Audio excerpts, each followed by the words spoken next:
আন্তর্জাতিক TV channel ESPN, fox sports, beIN sports, TNT sports সহ বিভিন্ন টেলিভিশনে আমরা কেবল মোটর বাইকের রেস দেখে থাকি, কিন্তু এই রেস এখন হচ্ছে বাংলাদেশের কুমিল্লায়। জিকজ্যাক, আঁকাবাঁকা, উঁচু নিচু পাহাড়ি পথে এই মোটর বাইকের রেসের আয়োজন করা হয়।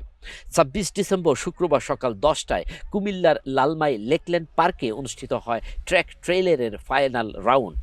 দেশের বিভিন্ন জেলা থেকে বাছাইকৃত সেরা প্রতিযোগীদের মধ্য থেকে মোট ২৫ জন বাইকার এই ফাইনালে অংশগ্রহণ করেন।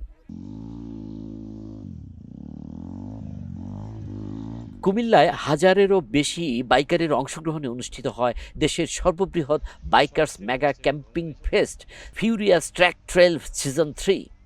৩ দিনব্যাপী এই রোমাঞ্চকর আয়োজনের সফল সমাপ্তি ঘটে ট্র্যাক ট্রেলের ফাইনাল রাউন্ড ও পুরস্কার বিতরণের মধ্য দিয়ে।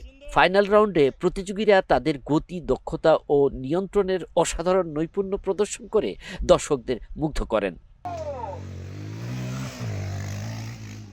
এই আয়োজনে দেশের বিভিন্ন প্রান্ত থেকে আগত শীর্ষ বাইক রাইডারদের পাশাপাশি উপস্থিত ছিলেন হাজারেরও বেশি বাইকার। ট্র্যাক ট্রেল রেসের পাশাপাশি ক্যাম্পিং, বিনোদনমূলক আয়োজন, নানা ইভেন্টে পুরো উৎসবটি হয়ে ওঠে প্রাণবন্ত ও উৎসবমুখর।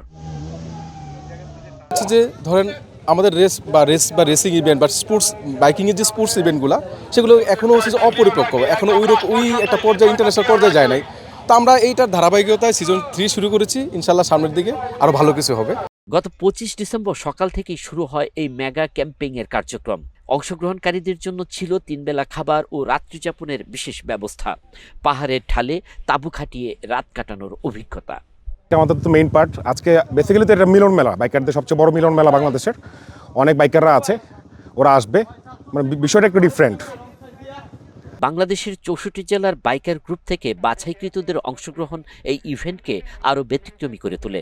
ফিউরিয়াস ট্র্যাক ট্রেল সিজন 3 শুধু একটি রেস নয়, বরং এটি হয়ে উঠেছিল বাইকারদের মিলন মেলা, রোমাঞ্চ ও বন্ধুত্বের এক অনন্য উৎসব। আল মাসুদ নয়ন, নাগরিক প্রতিদিন।